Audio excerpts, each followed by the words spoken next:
हर सुबह समुद्र में जाकर वो युवा मछुआरा अपना जाल पानी में फेंकता था। जब हवाएं तट से समुद्र की ओर बहती तो उसके हाथ कुछ न लगता, या बहुत कम लगता, क्योंकि तब ये तीखी और काले पंखों वाली हवाएं होती। तब प्रचंड लहरें उनसे मिलने के लिए समुद्र से उठतीं। लेकिन जब हवाएं तट की ओर बहती तो मछलियां समुद्र में से ऊपर आकर उसके जाल के डोरों में फंस जाती। वो उनको मंडी में ले जाकर बेचता। हर शाम वो समुद्र से बाहर आता। एक दिन उसका जाल इतना भारी था कि उसे नाव खींचने में बहुत जोर लगाना पड़ रहा था। वो हंसकर बोला, जरूर आज तो मैंने इधर तैरने वाली सारी की सारी मछलियां पकड़ ली हैं। या फिर कोई ऐसा बड़ा जीव पकड़ा है जो लोगों के लिए अजूबा होगा। या फिर कोई ऐसी भयानक चीज होगी जिसे महारानी पसंद करेंगी। उसने सारा जोर लगाकर रस्सियों को ऊपर खींचा, जब तक कि किसी कांसे के फूलदान में नीले मीने की लकीरों की तरह उसकी बाहों में नसें उभर नहीं आईं। वो पतली रस्सियों को खींचता चला गया, जब तक कि सपाट कॉर्कों का घेरा उसके पास नहीं आ गया।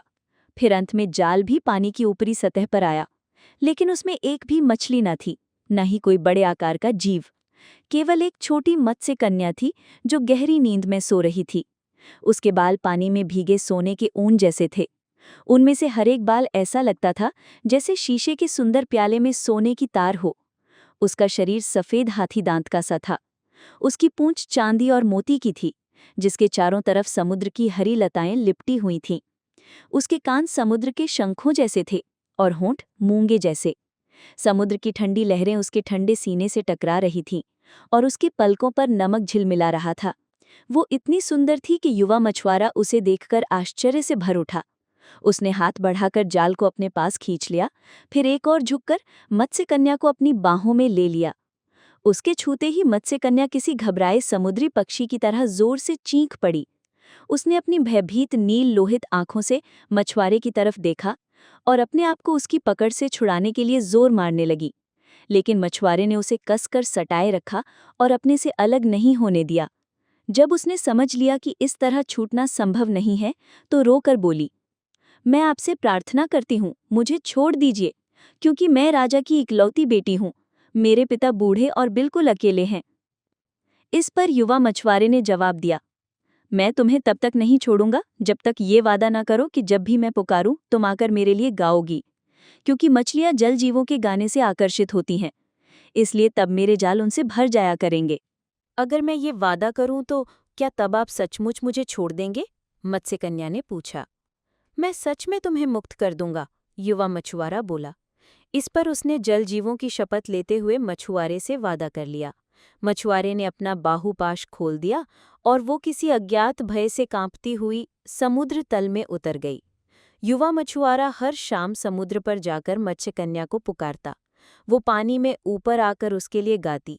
डॉल्फिन मछलियां उसके चारों तरफ तैरती हुई चक्कर लगातीं और जल पक्षी उसके सिर पर मंडराते। उसका गाना बहुत ही सुंदर होता। वो समुद्र जीवों का गाना गाती जो अपने झुंड को एक गुफा से दूसरी तक ले जाया करते हैं, जो छोटे बच्चों को अपने कंधे पर बैठाकर ले जाते हैं। वो हरी दाढ़ियों और बालों भरे सीने वाले ट्राइटन का गीत गाती, जो राजा की सवारी निकलने पर शंखनाद करते थे। वो तृणमणि से बने राजा के महल का गीत गाती, जिसकी छत नीलम की थी और फर्श चमकदार मोतियों का था। वो समुद्र के बगीचों का गीत गाती, जहाँ दिन भर मूंगे की सुंदर जड़ाऊ झालरें डोलती थीं और मछलियाँ उनमें से होकर चांदी की चिड़ियों की तरह आती जाती थीं। जहाँ पवन पुष्प चट्टानों से सटे रहते थे और पीली रेत में गुलाब उगते थे। वो उत्तरी समुद्र से आने वाली बड़ी व्हेल मछलियों का गीत गाती, जिनके पंखों से बर्फ के लंबे कतरे चिपके होते थे, और उन जलपरियों के बारे में गाती जो ऐसी आकर्षक बातें बतातीं कि व्यापारी अपने कानों को मोम से भर लेते, ताकि वे उन्हें सुनकर पानी में कूदकर डूब न जाएं। वो उन बड़े मस्तूलों वाले डूबे हुए जहाज़ों का गीत गाती, जिनके जमे हुए नाविक अभी भी पाल से चिपटे हुए थे, और बांगड़ा मछलियां उनके छिद्रों में से तैरती थीं। जहाज़ की पेंदी से चिपककर दुनिया भर की सैर करने वाले नन्हे जलजीवों के गीत और चट्टानों के अगल बगल रहने वाली समुद्र फेनी के गीत गाती, जो अपनी काली बाहें दूर दूर तक फैलाए रहती है और जब चाहे रात को बुला सकती है। उसने घोंगे का गीत गाया, जिसके पास अपनी रेशमी पालों वाली उपल की नाव है, और वीणा बजाने वाले मत्स्य पुरुषों का गीत गाया जो अपनी मधुर तान से विशाल समुद्री दानव क्राकन को सुला सकते थे। उन छोटे बच्चों का गीत गाया जो हंसते हुए फिसलते सूस को पकड़कर उसकी पीठ पर सवारी कर लेते हैं। उस मत्स्यकन्या का गीत गाया जो सफ़ेद झाग में लेटकर अपनी बाहें नाविकों के लिए फैलाती है। उसने मुड़े हुए दांतों वाले जलसिंह और तैरती आयाल वाले जलश्वों के गीत गाए। जब वो गाती तो सभी बड़ी मछलियां समुद्र की गहराई से उसका गीत सुनने के लिए सतह पर आ जातीं। मछुआरा उन पर अपना जाल फेंककर उन्हें पकड़ लेता। जो बाकी बचती उनका अपने भाले से शिकार करता। जब उसकी नाव पूरी तरह भर जाती तो मत्स्यकन्या मुस्कुराती हुई नीचे समुद्र में चली जाती, लेकिन वो कभी उसके पास न आती कि वो कहीं उसे छू न ले। वो अक्सर उसे बुलाता या याचना करता, लेकिन वो उसकी बात न मानती। जब वो उसे पकड़ने की कोशिश करता तो सील मछली की तरह समुद्र तल में गोता लगाती, और फिर उस दिन वो उसे दोबारा दिखाई न देती। दिन दिन उसकी आवाज़ मछुआरे के कानों को और भी मधुर लगती। उसकी आवाज़ इतनी मधुर थी कि मछुआरे को अपने जाल या नाव की भी सुध न रहती। सिंदूरी पंखों और सुनहरी आंखों वाली बड़ी ट्यूनी मछलियों के झुंड उसके सामने से गुजर जाते, पर वो उनकी तरफ ध्यान ही न देता। उसका भाला उसकी बगल में पड़ा रहता। उसकी मुलम्मा चढ़ी खपचियों वाली टोकरियां खाली पड़ी रहती। वो हैरान आंखों और खुले होठों के साथ अपनी नाव में खाली बैठा और तब तक उसका गाना सुनता, तब तक कि समुद्री कोहरा उसे घेर न लेता और घुमक्कड़ चांद उसके भूरे अंगों को चांदी जैसा न रंग देता। एक शाम उसने मत्स्यकन्या को पुकार कर कहा, छोटी मत्स्यकन्या, मैं तुमसे प्यार करता हूँ।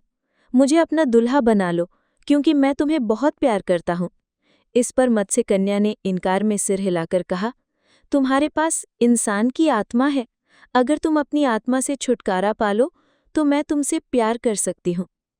तब युवा मछुआरे ने खुद से कहा, मेरी ये आत्मा किस काम की है? मैं इसे न देख सकता हूँ, न छू सकता हूँ। मैं तो इसे जानता तक नहीं।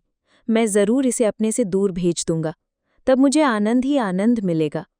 इसके साथ ही उसके मुंह से एक खुशी की चीख निकली।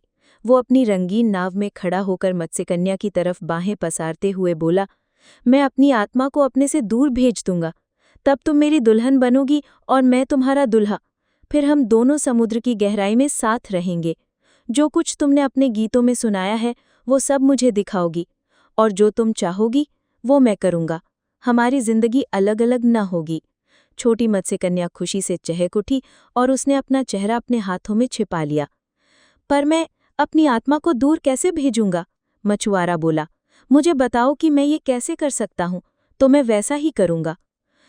मुझे ये नहीं मालूम, मत्स्यकन्या ने कहा। जलजीवों की आत्मा नहीं होती। इतना कहकर वो उसकी तरफ ललचाई नजरों से देखती हुई समुद्र में चली गई।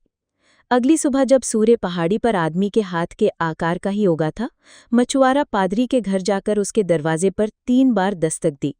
उसने खिड़की से झांक कर देखा कि कौन है, फिर खुंडी खोलकर बोला, अंदर आ जाओ। मछुआरा सुगंधित फर्श पर झुका। इसके बाद उसने पवित्र पुस्तक से कुछ पढ़ते पादरी से कहा, फादर, मैं एक जलकन्या से प्यार करता हूँ, लेकिन मेरी आत्मा मेरी इच्छा पूर्ति में बाधक है। मुझे बताइए कि मैं अपनी आत्मा को खुद से दूर कैसे भेज सकता हूँ। दरअसल मुझे इसकी कोई ज़रूरत नहीं। मेरी आत्मा मेरे किस काम की है? मैं इसे न देख सकता हूँ, न छू सकता हूँ। मैं तो इसे जानता तक नहीं। पादरी ने अपनी छाती पीटते हुए बोला, उफ, तुम पागल हो गए हो, या फिर तुमने कोई जहरीली बूटी खा ली है, क्योंकि आत्मा तो इंसान का नेक और उत्कृष्ट भाग है। भगवान ने हमें ये इसलिए दिया ताकि हम नेकी के साथ इसका इस्तेमाल करें। मानव आत्मा से मूल्यवान और कोई चीज़ नहीं होती। नहीं किसी सांसारिक वस्तु से इनकी तुलना की जा सकती है। ये दुनिया में जितना भी सोना है और राजा के पास जितने माणिक हैं, उनसे भी कीमती है। इसलिए मेरे बच्चे, इस मामले में अब ऐसा कुछ कभी न सोचना, क्योंकि ये ऐसा पाप है जिसकी माफ़ी नहीं होती। जहाँ तक जलजीवों का सवाल है, समझो वे पतित हो चुके हैं। जो उनसे कोई संपर्क रखेंगे वे भी पतित होंगे।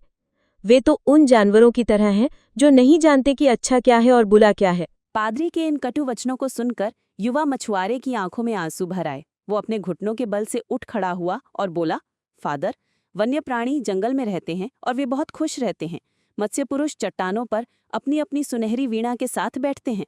मेरी आपसे प्रार्थना है कि मुझे भी उन जैसा ही बनने दो। क्योंकि उनके दिन फूलों जैसे हैं। जहाँ तक मेरी आत्मा का सवाल है, इससे मुझे क्या फ़ायदा अगर ये मेरे और जिससे मैं प्यार करता हूँ उसके बीच का रोड़ा है। शारीरिक प्रेम बुरा है, पादरी त्योनी चढ़ाकर बोला। इस तरह की बुरी और भ्रष्ट चीज़ों से प्रभु दूर रहते हैं। जंगली जानवर और समुद्र के गायक शापग्रस्त होते हैं। मैंने उनको रात को सुना है। वे मुझे आकर्षित करके माला जपने से मेरा ध्यान हटाने की कोशिश करते हैं। वे खिड़की पर दस्तक देकर हंसते हैं। वे अपने खतरनाक आनंद की कहानियां मेरे कानों में फुसफुसाते हैं। वे मुझे आकर्षक वस्तुओं का लालच देते हैं। जब मैं प्रार्थना करता हूं तो वे मेरा मुंह चढ़ाते हैं। मैं तुम्हें बता रहा हूं, वे पतित हो चुके हैं, क्योंकि उनके लिए न कोई स्वर्ग है न नरक, न ही वे इनमें से कहीं भी जाकर प्रभु का गुणगान करेंगे। फादर, आप नहीं जानते कि आप क्या कह रहे हैं, युवा मछुआरा बोला। एक बार मेरे जाल में राजा की बेटी फंस गई थी। वो भोर के तारे से भी सुंदर और चंद्रमा से भी अधिक गोरी है। उसके शरीर के लिए तो मैं अपनी आत्मा का भी बलिदान कर दूंगा। उसके प्रेम पर मैं स्वर्ग भी बलिदान कर दूंगा। जो मैंने आपसे पूछा है वो बताइए, ताकि मैं शांतिपूर्वक यहाँ से जा सकूं। ओफ ओफ, पादरी बोला। तुम्हारी प्रेमिका का पतन हो चुका है और उसके साथ तुम्हारा भी पतन होगा। उसने मछुआरे को कोई आशीर्वाद नहीं दिया और दरवाजे से बाहर धकेल दिया। युवा मछुआरा वहां से चलते चलते मंडी में जा पहुंचा। वो किसी दुखी प्राणी की तरह सिर नवाए बहुत धीरे धीरे चल रहा था। जब व्यापारियों ने उसे आते देखा तो आपस में कानाफूसी करने लगे। फिर उनमें से एक उससे मिलने के लिए आगे आकर बोला, तुम्हारे पास बेचने के लिए क्या है? मैं आपको अपनी आत्मा बेचना चाहता हूँ, उसने जवाब दिया। मेरी आपसे प्रार्थना है कि इसे खरीद लीजिए, क्योंकि मैं इससे तंग आ चुका हूँ। मेरी आत्मा मेरे किस काम की है? मैं इसे न देख सकता हूँ न छू सकता हूँ, मैं इसे जानता तक नहीं। व्यापारी उस पर हंसे और बोले, किसी आदमी की आत्मा हमारे किस काम की? इसकी कीमत चांदी के एक फूटे सिक्के जितनी भी नहीं। हमें अपना शरीर एक गुलाम की तरह बेच दो, हम तुम्हें हरित बैंगनी वस्त्र पहनाकर तुम्हारी उंगली में दास्ता का छल्ला पहना देंगे। फिर हम तुमको महारानी का सेवक बना देंगे। लेकिन हमारे सामने अपनी आत्मा की बात मत करो, हमारे लिए तो वो है ही नहीं, न ही वो हमारे किसी काम की। इस पर युवा मछुआरे ने मन ही मन कहा, कैसी अजीब बात है। पादरी कहता है कि आत्मा सारी दुनिया के सोने से भी अधिक मूल्यवान है, और व्यापारी कहते हैं कि इसका मूल चांदी के एक फूटे सिक्के जितना भी नहीं। वो उन व्यापारियों से आगे बढ़ गया। इसके बाद वो समुद्र तट पर आ पहुंचा। वहां जाकर वो सोचने लगा कि अब क्या करना चाहिए। सोचते सोचते दोपहर हो गई। तभी उसे अचानक याद आया कि व्यापारियों की एक सुगंधित बूटी इकट्ठी करने वाले साथी ने उससे एक युवा जादूगरनी के बारे में बताया था। वो खाड़ी के मुहाने पर एक गुफा में रहती थी। वो जादू टोने में बड़ी होशियार थी। वो तुरंत उधर दौड़ पड़ा। वो अपनी आत्मा से पिंडा छुड़ाने के लिए बेचैन होकर इतनी तेज दौड़ रहा था कि उसके पीछे धूल के बादल उड़ रहे थे। अपने हाथ में होने वाली खुजली से युवा जादूगरनी ने जान लिया कि वो आ रहा है। उसने हंसकर अपनी लाल जुल्फें नीचे की तरफ बिखेर ली। इस तरह अपने लाल बाल नीचे को गिराए हुए वो गुफा के मुंह पर आ खड़ी हुई। उसके हाथ में विष गर्जर की पुष्पित टहनी थी। तुम्हें क्या चाहिए, तुम्हें क्या चाहिए? वो चिल्लाई। वो हाँफता हुआ चढ़ाई से ऊपर आया और उसके सामने झुक गया। अपने जाल में उस समय मछलियां चाहते हो जब हवा का रुख अनुकूल न हो? मेरे पास एक छोटी बांसुरी है। जब मैं इसे बजाती हूँ तो बड़ी मुलट मछलियां तैरती हुई खाड़ी में आ जाती हैं। लेकिन इसकी कीमत होगी, खूबसूरत लड़के, इसकी कीमत होगी। तुम्हें क्या चाहिए, तुम्हें क्या चाहिए? जहाजों को नष्ट करने वाला तूफान, समुद्र की लहरें जो खजाना बहाकर किनारे पर ले आए? मेरे पास हवा से भी बड़े तूफान हैं। पानी के एक डोल और छलनी की मदद से मैं बड़े बड़े जहाजों को समुद्र तल में भेज सकती हूँ। लेकिन इसकी कीमत होगी, खूबसूरत लड़के, इसकी कीमत होगी। तुम्हें क्या चाहिए, तुम्हें क्या चाहिए? मैं भेक को खरल करके उसका शोरबा बना सकती हूँ। उस शोरबे को मरे हुए आदमी के हाथ से हिलाने के बाद जब मैं तुम्हारे सोए हुए दुश्मन पर उसे छिड़क दूं तो वो जहरीले सांप में बदल जाएगा। फिर उसकी अपनी माँ ही उसे मार डालेगी। एक चक्र की मदद से मैं आसमान से चांद को खींचकर नीचे ला सकती हूँ और तुम्हें एक क्रिस्टल में मौत दिखा सकती हूँ। तुम्हें क्या चाहिए, तुम्हें क्या चाहिए? अपनी इच्छा मुझे बताओ और मैं तुम्हें वो दूंगी। तुम मुझे उसकी कीमत दोगे, खूबसूरत लड़के, उसकी कीमत दोगे। मेरी आवश्यकता तो बहुत मामूली है, युवा मछुआरा बोला। अगर पादरी मुझसे नाराज होकर मुझे अपने घर से न निकालता तो बहुत मामूली इच्छा थी। व्यापारियों ने भी मेरा मजाक उड़ाया और मुझे इनकार कर दिया। इसलिए मैं तुम्हारे पास आया हूँ। हालांकि लोग तुम्हें बुरा कहते हैं। तुम्हारी जो भी कीमत होगी मैं दूंगा। तुम क्या चाहते हो? जादूगरनी ने उसके पास आकर पूछा। मैं अपनी आत्मा को खुद से दूर भेजना चाहता हूँ, युवा मछुआरे ने जवाब दिया।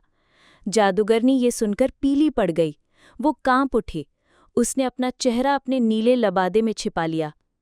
खूबसूरत लड़के, खूबसूरत लड़के, ऐसा करना बहुत भयानक होता है। वो अपने भूरे बालों को झटक कर हंस पड़ा। मेरी आत्मा मेरे लिए बेकार है, उसने जवाब दिया। मैं इसे न देख सकता हूँ न छू सकता हूँ। मैं इसे नहीं जानता।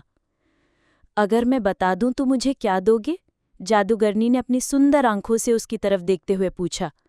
सोने के 5 सिक्के, उसने कहा। मेरे जाल और मेरा छप्पर छाया घर जिसमें मैं रहता हूँ, मेरी रंगीन नाव जिसमें मैं समुद्र में घूमता हूँ। सिर्फ मुझे इतना बता दो कि मैं अपनी आत्मा से कैसे पिंड छुड़ा सकता हूँ। फिर मेरे पास जो कुछ है वह सब तुम्हें दे दूंगा। वह हंस पड़ी। उसने अपनी विष गर्जर की टहनी से उसे मारा। मैं शरद की पत्तियों को सोने में बदल सकती हूँ, उसने जवाब में कहा, और अगर मैं चाहूँ तो चंद्रमा की किरणों को चांदी में बदल सकती हूँ। जिसकी मैं सेवा करती हूँ वह दुनिया के सभी राजाओं से अमीर है। तो फिर मैं तुम्हें क्या दूं? वो बोला। अगर तुम्हारी कीमत न सोना है न चांदी है। जादूगरनी ने अपना सफ़ेद हाथ उसके बालों पर फेरा। तुम्हें मेरे साथ नाचना पड़ेगा, खूबसूरत लड़के। यह कहते हुए वो मुस्कुराई। सिर्फ यही और कुछ नहीं? युवा मछुआरा हैरानी से बोला और उठ खड़ा हुआ। सिर्फ यही और कुछ नहीं, जादूगरनी ने जवाब दिया और फिर से मुस्कुराई। तो फिर शाम होने पर किसी गुप्त स्थान पर हम दोनों साथ नाचेंगे, वो बोला, और नाचने के बाद तुम मुझे वो बताओगी जो मैं जानना चाहता हूँ। उसने नाम में सिर हिलाया और बोली, जब पूर्णिमा का चांद निकला हो। जब पूर्णिमा का चांद निकला हो, वो बुदबुदाई। इसके बाद उसने चारों तरफ देखा और सुनने की कोशिश की। एक नीली चिड़िया शोर मचाती हुई अपने घोंसले से निकली और उसने रेत की टीलों के चक्कर काटे। 3 चित्तीदार चिड़िया खुरदरी धूसर घास से सरसराती हुई निकली और आपस में चहचहाईं। वहां और कोई आवाज न थी सिवाय तट के कंकड़ों से टकराती लहरों की आवाज के। जादूगरनी ने अपना हाथ आगे बढ़ाकर उसे अपने पास खींच लिया और अपने सूखे होंठ उसके कान के पास ले गई। आज रात तुम पहाड़ की चोटी पर जरूर आना, वो फुसफुसाई। आज विश्राम का दिन है, इसलिए वो वहां होगा। युवा मछुआरे ने उसकी तरफ देखा तो वो अपने सफ़ेद दांत दिखाती हुई हंसी। वो कौन है जिसकी तुम बात कर रही हो? उसने पूछा। तुम्हें इससे मतलब नहीं, उसने जवाब दिया। तुम आज रात वहां जाकर पेड़ के साए में खड़े रहना और मेरे आने का इंतजार करना। अगर कोई काला कुत्ता दौड़ता हुआ तुम्हारी तरफ आए तो उसे भिसा के डंडे से मारना, वो भाग जाएगा। अगर कोई उल्लू तुमसे बात करना चाहे तो उसे जवाब न देना। जब चांद पूरा निकल आएगा तब मैं आऊंगी और हम घास पर इकट्ठे नाचेंगे। पर क्या तुम मुझे ये बताने की कसम खाती हो कि मैं अपनी आत्मा को कैसे अपने से दूर कर सकूंगा? उसने सवाल किया। वो धूप में निकल आई। उसने अपनी लाल जुल्फे लहराकर हवा में तरंगे पैदा कीं। मैं बकरी के खुरों की कसम खाती हूँ, उसने जवाब दिया। तुम सबसे अच्छी जादूगरनी हो, युवा मछुआरा बोला। आज रात मैं पहाड़ की चोटी पर तुम्हारे साथ अवश्य नाचूंगा। तुमने मुझसे न सोना मांगा न चांदी, सिर्फ ये मामूली सी चीज़। उसने अपनी टोपी उतारकर और सिर झुकाकर उसके प्रति सम्मान प्रदर्शित किया। फिर खुशी से भरा वो शहर की तरफ वापस भागा। जादूगरनी उसे जाते देखती रही। जब वो आंखों से ओझल हो गया तो वो वापस अपनी गुफा में आ गई। उसने देवदार की नक्काशीदार पेटी से एक आईना निकालकर फ्रेम पर टिका दिया। उसने अंगारों पर गंधबेन जलाया और धुएं के छल्लों में से देखने लगी। थोड़ी देर बाद उसने गुस्से से अपनी मुट्ठियां भींच लीं। उसे मेरा होना चाहिए था, वो बड़बड़ाई। मैं भी उतनी ही सुंदर हूं जितनी वो है। रात को चांद निकलते ही युवा मछुआरा पहाड़ की चोटी पर आकर पेड़ के साए में खड़ा हो गया। धातु की विशाल चादर की तरह समुद्र नीचे फैला हुआ था। छोटी खाड़ी में नौकाओं के साए हिल रहे थे। एक गंधक के रंग के आंखों वाले बड़े उल्लू ने उसका नाम लेकर पुकारा, लेकिन उसने कोई जवाब नहीं दिया। एक काला कुत्ता दौड़ता हुआ आया और उस पर गुर्राया। मछुआरे ने उसे भिसा के डंडे से पीटा तो वो रेरियाता हुआ भागा। आधी रात को जादूगरनियां चमगादड़ों की तरह हवा में उड़ती हुई आईं। ओ, कोई यहाँ है जिसे हम नहीं जानती, वे धरती पर उतरते ही चिल्लाईं। उन्होंने इधर उधर सूंघा, आपस में खुसर फुसर की और इशारे किए। सबसे बाद में वो लाल जुल्फों वाली युवा जादूगरनी उड़ती हुई आई। उसने सुनहरे काम वाली मोर की आंखों से सजी पोशाक पहनी हुई थी। उसके सर पर हरी मखमल की एक छोटी टोपी थी। वो कहाँ है, वो कहाँ है? उसे देखते ही जादूगरनियां चिल्ला पड़ी। लेकिन वो हंसकर पेड़ की तरफ दौड़ी। मछुआरे का हाथ पकड़कर वो उसे चांदनी में ले आई और उसके साथ नाचने लगी। वे चक्करों में घूम रहे थे। युवा जादूगरनी इतनी ऊंची उछल जाती थी कि वो उसके जूतों की लाल एड़ियां देख सकता था। फिर ठीक नाचने वालों के बीच में घोड़े की टापों की आवाज आई, पर कोई घोड़ा दिखाई नहीं दिया। वो डर गया। और तेज, जादूगरनी ने कहा और अपनी बाहें उसके गले में डाल दीं। उसकी गर्म सांसें वो अपने चेहरे पर महसूस कर रहा था। तेज, तेज, वो चिल्लाई। उसे लगा कि धरती उसके पैरों तले लट्टू की तरह घूम रही है। उसका दिमाग परेशान हो गया और एक अजीब तरह का डर उसके दिल में समा गया। उसे लगा कि कोई दुष्ट चीज उसे घूर रही है, क्योंकि चट्टान के पीछे उसे एक आकृति नजर आ रही थी जहां कुछ देर पहले कोई न था। वहां पर स्पेन के फैशन में सिला काली मखमल का सूट पहने एक आदमी था। उसका चेहरा अजीब तरह का जर्द था, लेकिन उसके होंठ किसी चटक लाल फूल जैसे थे। वो बहुत थका हुआ लग रहा था। वो पीठ टेक लगाकर अपने खंजर के दस्ते से खेल रहा था। पास ही घास पर उसका पंख की कलगी वाला हैट रखा था। साथ ही घुड़सवारी के सोने की लेस वाले मोतियों जड़े दस्ताने रखे थे। उसके लबादे का अस्तर नेवले की खाल का बना था। उसके कोमल सफ़ेद हाथों में रत्न जड़ी अंगूठियां थीं और उसकी आंखों पर झुकी पलकें बहुत बोझिल थीं। युवा मछुआरा उसे किसी जादुई जाल में फंसे प्राणी सा विवश होकर देख रहा था। आखिरकार उनकी आंखें मिलीं। उसके बाद वो कहीं भी नाच रहा हो, उसे लगा कि उस आदमी की आंखें उसकी आंखों पर ही हैं। उसने जादूगरनी की हंसी सुनी तो उसे कमर से पकड़कर चक्कर दर चक्कर नाचने लगा। अचानक जंगल में एक कुत्ता भौंका और नाचने वाले सभी रुक गए। वे जोड़ों में चलकर नीचे झुके और उस आदमी के हाथ चूम लिए। तब उस आदमी के गर्वीले होठों पर एक हल्की सी मुस्कुराहट तैर गई, जैसे किसी चिड़िया के पंख पानी को छूकर उसमें हल्की लहरें जगा देते हैं। लेकिन उसमें तिरस्कार भी था। वो लगातार युवा मछुआरे को घूर रहा था।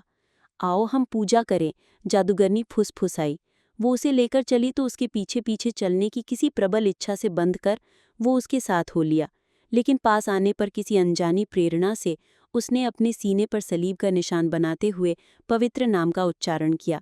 उसके ऐसा करते ही जादूगरनियां बाज की तरह तेज आवाज में चीखकर भाग खड़ी हुईं। उसे घूरने वाले आदमी का पीला चेहरा पीड़ा से विकृत हो गया। पेड़ों के एक झुरमुट के पास जाकर उस आदमी ने सीटी बजाई। चांदी के साज वाला घोड़ा दौड़ता हुआ उसके पास आ गया। काठी पर बैठने के बाद उसने मुड़कर युवा मछुआरे की तरफ उदास आंखों से देखा। लाल जुल्फों वाली जादूगरनी ने भी भागने की कोशिश की, लेकिन मछुआरे ने उसे कसकर पकड़े रखा। मुझे छोड़ दो और जाने दो, क्योंकि तुमने वो नाम लिया है जो नहीं लेना चाहिए था और वो निशान बनाया है जो नहीं बनाना चाहिए था। नहीं, वो बोला, जब तक तुम मुझे वो राज नहीं बताओगी मैं तुम्हें जाने नहीं दूंगा। कैसा राज? जादूगरनी उसे अपने को छुड़ाने के लिए किसी जंगली बिल्ली की तरह संघर्ष करते हुए और अपने झाग भरे होंठ काटते हुए बोली। तुम जानती हो, उसने जवाब दिया। उसकी हरी घास जैसी आंखों में आंसू आ गए। वो मछुआरे से बोली, इसके अलावा मुझसे और कुछ भी मांग लो। वो हंस पड़ा, फिर उसे और भी कसकर जकड़ लिया। जब वो समझ गई कि उससे अपने आप को मुक्त नहीं कर सकती तो फुसफुसाई, मैं उन मत्स्य कन्याओं जैसी ही सुंदर और मनोरम हूँ। उसने अपना चेहरा उसके चेहरे से सटा लिया और प्रेम जताने लगी, लेकिन उसने त्योरियां चढ़ाते हुए उसे पीछे हटा दिया। अगर तुम अपना वादा पूरा नहीं करती हो तो मैं झूठी जादूगरनी मानकर तुम्हें मार डालूंगा। वो जूड़ा पेड़ के फूल की तरह पीली पड़ गई और कांप उठी। ऐसा ही सही, वो बड़बड़ाई, ये तुम्हारी आत्मा है, मेरी थोड़ी ही है। तुम जैसा चाहो उसके साथ सुलूक करो। उसने अपनी कमर से एक छोटा छुरा निकाला जिसका दस्ता हरे सांप के चमड़े से मढ़ा हुआ था। उसने छुरा उसे दे दिया। ये मेरे किस काम आएगा? उसने हैरान होकर जादूगरनी से पूछा। वो जरा देर चुप रही। उसके चेहरे पर भय साफ नजर आ रहा था। उसने अपने माथे पर आई जुल्फे पीछे हटाईं, फिर विचित्र प्रकार से मुस्कुराती हुई बोली, लोग जिसे शरीर की छाया कहते हैं वो शरीर की छाया नहीं होती, वो आत्मा का शरीर होता है। समुद्र के किनारे चंद्रमा की तरफ पीठ करके खड़े हो जाना, फिर अपने पैरों के पास से अपनी छाया को काट देना, जो तुम्हारी आत्मा का शरीर है। अपने आत्मा से कहना कि तुम्हें छोड़ दे तो वो तुम्हें छोड़ देगी। युवा मछुआरा कांप उठा। क्या ये सच है? वो बुदबुदाया। ये सच है, काश मैंने तुम्हें ये न बताया होता, वो बोली और उसके घुटनों से लिपटकर रोने लगी। मछुआरे ने उससे खुद से अलग किया और उसे घनी घास में छोड़कर वहां से चल दिया। पहाड़ के किनारे की तरफ जाते हुए उसने छुरा अपनी कमर में खोंस लिया और नीचे उतरने लगा। उसके अंदर बसी आत्मा ने पुकार कर कहा, देखो, मैं इतने बरसों से तुम्हारे अंदर वास करती थी, मैं तुम्हारी सेवक थी, मुझे अपने से दूर मत करो। आखिर मैंने तुम्हारा क्या बिगाड़ा है? युवा मछुआरा हंसकर बोला, तुमने मेरा कुछ बुरा नहीं किया, पर मुझे तुम्हारी कोई जरूरत नहीं। ये जगत बहुत विशाल है, फिर स्वर्ग और नर्क भी हैं, इनके बीच में आकाश गंगा भी है। तुम जहाँ चाहे जाओ, लेकिन मुझे परेशान ना करो, क्योंकि मेरा प्यार मुझे पुकार रहा है। उसकी आत्मा ने बहुत अनुनय विनय की, पर उसने उसकी एक न सुनी। वो किसी जंगली बकरी जैसे सधे पांव से एक ऊंची चट्टान से दूसरी पर फलांगता हुआ चलता रहा। अंत में वो समतल धरातल वाले समुद्र के पीले तट पर पहुंच गया। भूरे और गठे बदन वाला मछुआरा किसी यूनानी के तराशे बुत की तरह रेत पर चंद्रमा की तरफ पीठ करके खड़ा हो गया। फैनेल समुद्र से सफ़ेद बाहें उसे बुला रही थीं और लहरों से धुंधली आकृतियां उसके प्रति सम्मान प्रदर्शित कर रही थीं। उसके सामने उसकी छाया थी, जो उसकी आत्मा का शरीर था। उसके पीछे शहद रंगी फिजा में चंद्रमा टंगा हुआ था। उसकी आत्मा उससे बोली, अगर तुम वाकई मुझे अपने से अलग करना चाहते हो तो मुझे अपने दिल के बिना मत भेजो। दुनिया बहुत निर्दयी है, मुझे अपना दिल साथ ले जाने दो। उसने अपना सिर झटककर मुस्कुराकर बोला, अगर मैं तुम्हें अपना दिल दे दूं तो अपनी प्रेमिका को प्यार किससे करूंगा? नहीं नहीं, आत्मा ने कहा, मुझे अपना दिल दे दो। ये दुनिया बहुत निर्दयी है, मुझे डर लगता है। मेरा दिल तो मेरी प्रेमिका का है, इसलिए देर मत करो, जाओ। क्या मैं प्रेम न करूं? आत्मा ने पूछा। तुम यहाँ से जाओ, क्योंकि मुझे तुम्हारी कोई जरूरत नहीं, युवा मछुआरा बोला। उसने हरे सांप की चमड़ी वाला छुरा निकाला और उससे अपने पैरों के पास से अपनी छाया को काट दिया। वो उठकर उसके सामने खड़ी हो गई। वो उसी के समान दिखती, एक युवा पुरुष सी। वो पीछे हटा और छुरा वापस अपनी कमर में खूंस लिया। एक भय की भावना उसमें जगी। जाओ यहाँ से, वो बुदबुदाया, और फिर कभी अपनी शक्ल न दिखाना। नहीं नहीं, हमें फिर कभी जरूर मिलना चाहिए। उसकी आवाज़ बांसुरी की तरह मध्यम थी, और जब वो बोली तो उसके होंठ मुश्किल से हिल रहे थे। अब हम कैसे मिलेंगे? युवा मछुआरा बोला। तुम समुद्र की गहराइयों में तो मेरे पीछे नहीं आओगी। हर साल में एक बार मैं इसी जगह पर आकर तुम्हें पुकारा करूंगी। हो सकता है कभी तुम्हें मेरी ज़रूरत महसूस हो। मुझे तुम्हारी क्या ज़रूरत हो सकती है? बोला, लेकिन जैसा तुम चाहो कर सकती हो। इतना कहकर वो समुद्र में कूद पड़ा। उसका स्वागत तो रही बजाकर किया गया, और छोटी मत्स्य कन्या उससे मिलने के लिए ऊपर आ गई। उसने मछुआरे के गले में बाहें डालकर उसका चुंबन किया। आत्मा सुनसान समुद्र तट पर खड़ी उन्हें देख रही थी। जब वो समुद्र की गहराइयों में अदृश्य हो गए तो वो रोती हुई दलदली क्षेत्र की तरफ चली गई। ठीक 1 साल बाद आत्मा ने फिर समुद्र तट पर आकर युवा मछुआरे को पुकारा। वो समुद्र तल से ऊपर आकर बोला, तुमने मुझे क्यों पुकारा? उसकी आत्मा ने जवाब में कहा, मेरे पास आओ ताकि मैं तुमसे बात कर सकूं। वह नजदीक आकर उथले पानी पर लेट गया और अपना सिर अपने हाथ पर रखकर उसकी बात सुनने लगा। आत्मा ने उससे कहा, तुम्हें छोड़ने के बाद मैंने पूर्व की यात्रा की। पूर्व से ही सब कुछ समझदारी और ज्ञान वाला आता है। 6 दिनों की यात्रा के बाद 7वें दिन मैं तुर्कों के देश की उस पहाड़ी पर पहुंची। मैं धूप से बचने के लिए एक झाऊ के पेड़ के साई में बैठ गई। जमीन सूखी और गर्मी से तपी हुई थी। लोग मैदान में इस तरह आ जा रहे थे जैसे तांबे की चमकदार चकती पर चींटियां रेंग रही हों। दोपहर होते ही मैदान के सपाट किनारे से लाल धूल का एक बादल उठा। ये देखते ही तुर्कों ने रंगीन धनुषों पर डोरी चढ़ा ली और अपने छोटे घोड़ों पर सवार होकर उसका सामना करने के लिए चल पड़े। औरतें चिल्लाती हुई चौपहिया गाड़ियों की तरफ दौड़ीं और नमदे के पर्दों के पीछे छिप गईं। गोधूली के समय तुर्क लौटे, लेकिन उनमें से 5 गायब थे। जो बचे थे उनमें से कुछ ही घायल नहीं हुए थे। उन्होंने अपने घोड़े गाड़ियों के आगे जोते और जल्दी से वहां से भाग निकले। 3 गीदड़ एक गुफा से निकलकर उनकी तरफ देखने लगे। फिर उन्होंने अपने नथनों से हवा को सूंघा और विपरीत दिशा में भागे। चांद निकला तो मैंने देखा कि मैदान में एक अलाव जल रहा है। मैं उसकी तरफ चल दी। व्यापारियों का एक झुंड कालीनों पर उसके चारों तरफ बैठा था। उनके ऊंट उनके पीछे बंधे हुए थे। उनके हबशी सेवक रेत में तंबू गाड़ रहे थे और ऊंची कंटीली बाड़ बना रहे थे। मेरे उनके पास आते ही व्यापारियों का मुखिया उठ खड़ा हुआ। उसने अपनी तलवार म्यान से निकाल ली और मेरे आने का कारण पूछा। मैंने जवाब में कहा कि मैं अपने देश का राजकुमार हूं और तुर्कों के चंगुल से बच निकला हूं, जो मुझे गुलाम बनाना चाहते थे। मुखिया मुस्कुराया। उसने मुझे बांस पर टंगे हुए 5 सिर दिखाए। फिर उसने मुझसे सवाल किया कि खुदा का पैगंबर कौन है। मैंने जवाब दिया, मोहम्मद। पैगंबर का नाम सुनते ही उसने सिर झुकाया और मेरा हाथ पकड़कर मुझे अपने पास बिठा लिया। एक हबशी मेरे लिए एक कठौते में भैंस का दूध और उसके साथ भुने गोश्त का एक टुकड़ा ले आया। सुबह होने पर हम अपनी यात्रा पर निकल पड़े। मैं मुखिया के बगल में लाल बालों वाले एक ऊंट पर सवार थी। हमारे आगे आगे एक हरकारा भाला लिए दौड़ रहा था। हमारे दोनों तरफ सैनिक थे और माल से लदे खच्चर पीछे चल रहे थे। इस कारवां में 40 ऊंट थे। खच्चर उनसे दोगुने थे। हम तुर्कों के देश से चंद्रमा को कोसने वालों के देश पहुंचे।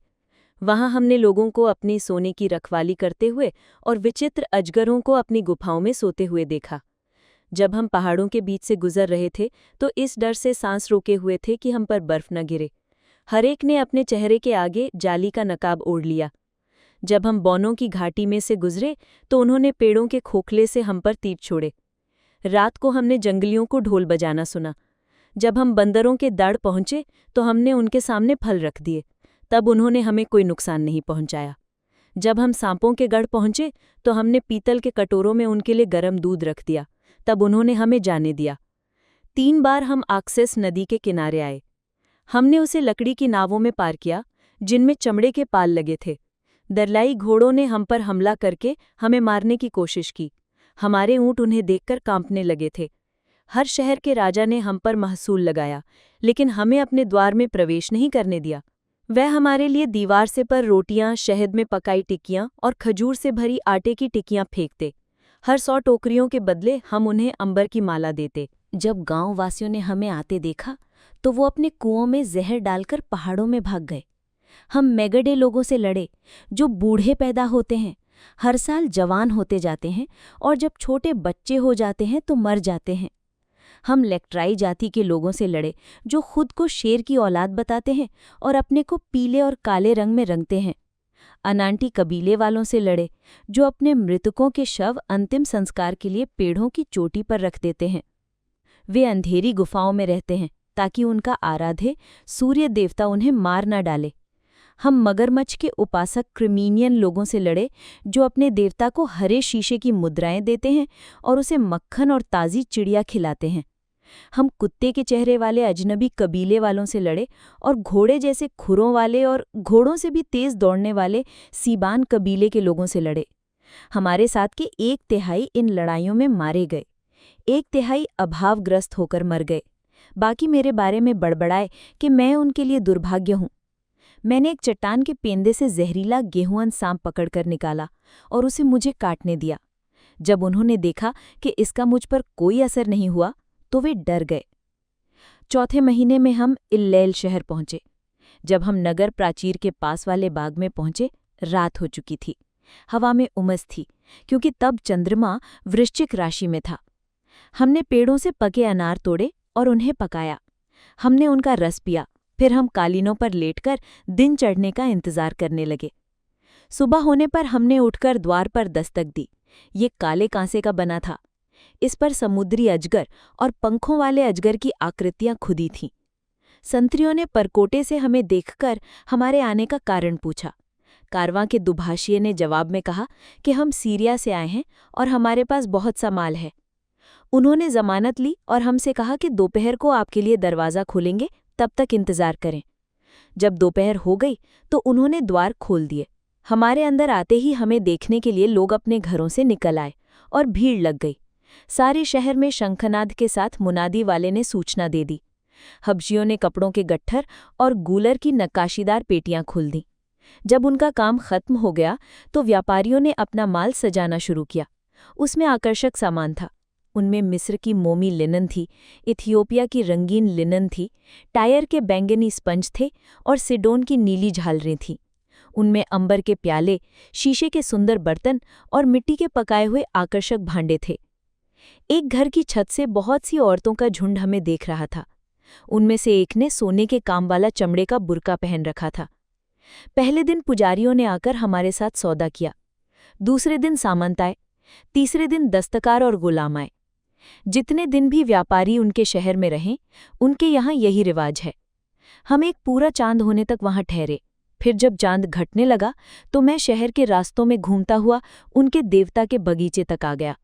वहाँ पीले लबादे वाले पुजारी हरे भरे पेड़ों के बीच से चुपचाप आ जा रहे थे।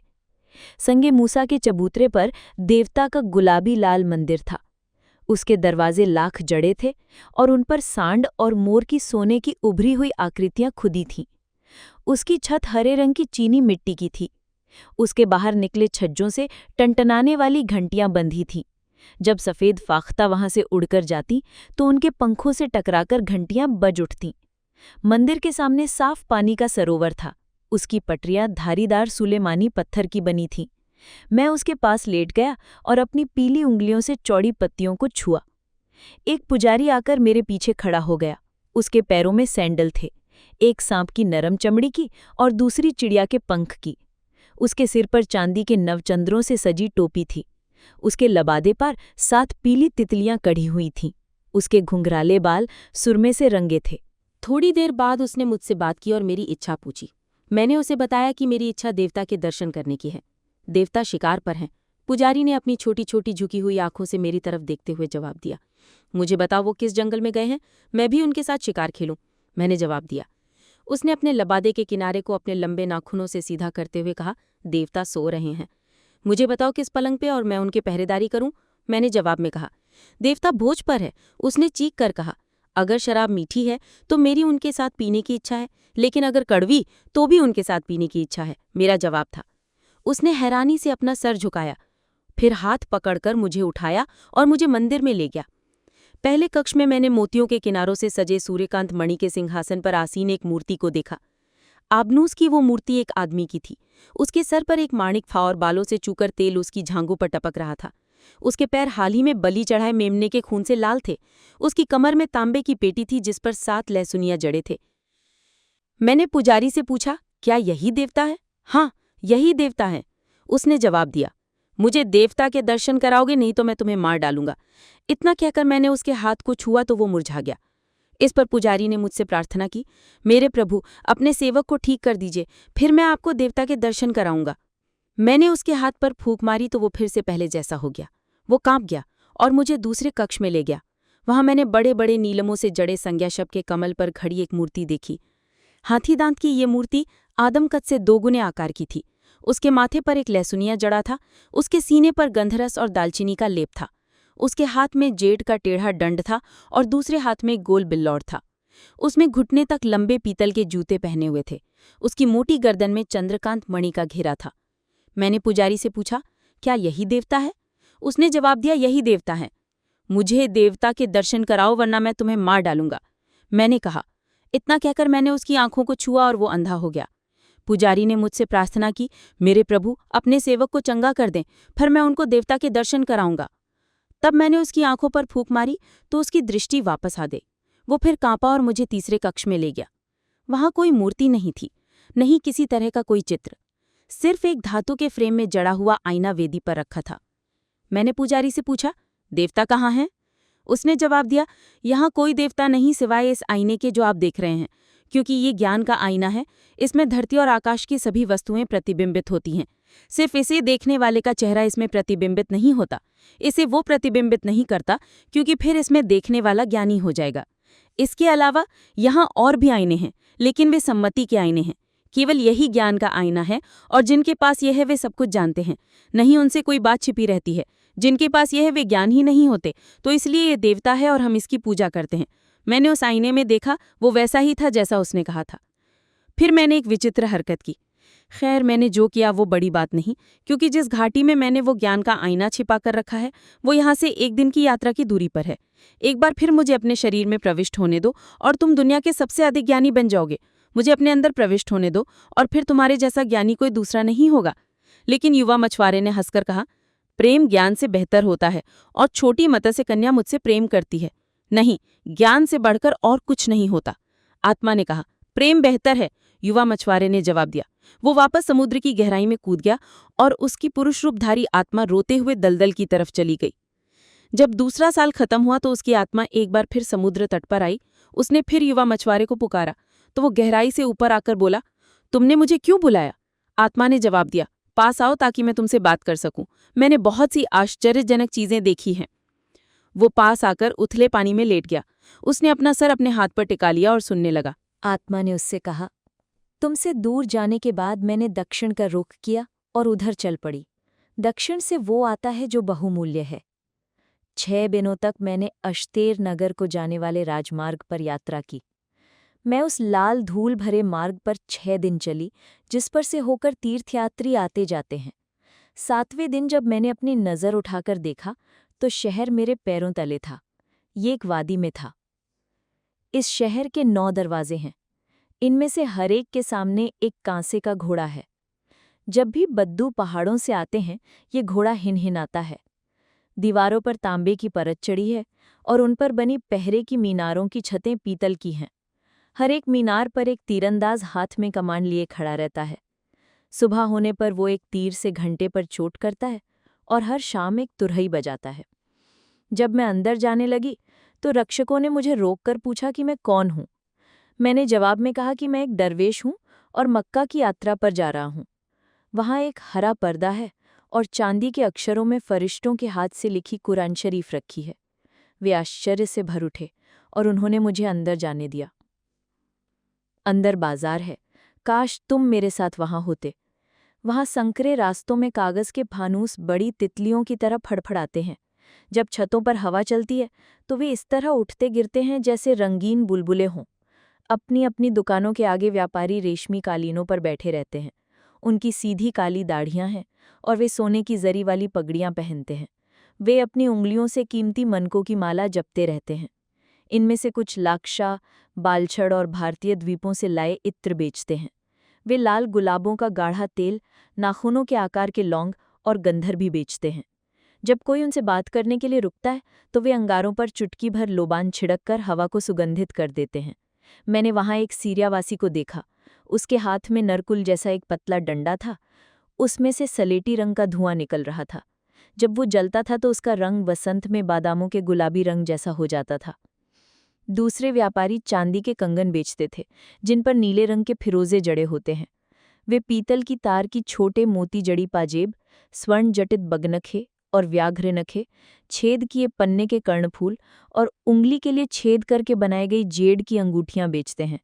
वहाँ के चाय घरों से गिटार बजाने की आवाज़ें आती हैं। सफ़ेद चेहरे वाले अफीमची आने जाने वालों को देखा करते हैं। सच में तुम्हें मेरे साथ होना चाहिए था। चतुर शराब बेचने वाले काले चमड़े की मशकें लिए भीड़ में अपना रास्ता बनाते चाहते हैं। उनमें से अधिकांश शहद जैसी मीठी शिराज की शराब बेचते हैं। वे इस पर गुलाब की पंखड़ियां छिड़ककर धातु के छोटे प्यालों में अपने ग्राहकों को देते हैं। मंडी में खड़े फल विक्रेता तरह तरह के फल बेचते हैं। वे बैंगनी छिलके वाली पकी अंजीरें, टोपाज जैसे पीले, कस्तूरी जैसी खुशबू वाले खरबूजे, गलगल और गुलाबी आम, सफ़ेद अंगूरों के गुच्छे, गोल सुनहरे सुनहरे संतरे, हरे सुनहरे लीमू बेचते हैं। एक बार मैंने एक हाथी जाते देखा। उसकी सूंड हल्दी और सिंदूर से सजी थी और उसके कानों पर लाल रंग की रेशमी जाली थी। वो एक दुकान के सामने खड़ा हो गया और उसके संतरे खाने लगा। लोग सिर्फ हंस रहे थे। तुम सोच भी नहीं सकते कि वो लोग कैसे विचित्र हैं। जब वे खुश होते हैं तो वे पक्षी बेचने वाले के पास जाकर पिंजरे में बंद पक्षी खरीदते हैं और उसे मुक्त कर उड़ा देते हैं ताकि उनकी खुशी और भी बढ़ जाए। जब वे दुखी होते हैं तो अपने आप को कांटों से कोंचते हैं ताकि उनकी पीड़ा कम ना हो जाए। एक शाम मैंने कुछ हबसी बाजार में एक भारी पालकी ले जाते देखे। ये सुनहरे काम वाले बांसों की बनी थी और इसके डंडे लाख जड़े थे, जिन पर पीतल के मोर बने हुए थे। इसके झीने पर्दों पर नन्हे मोतियों से सुंदर कढ़ाई की हुई थी।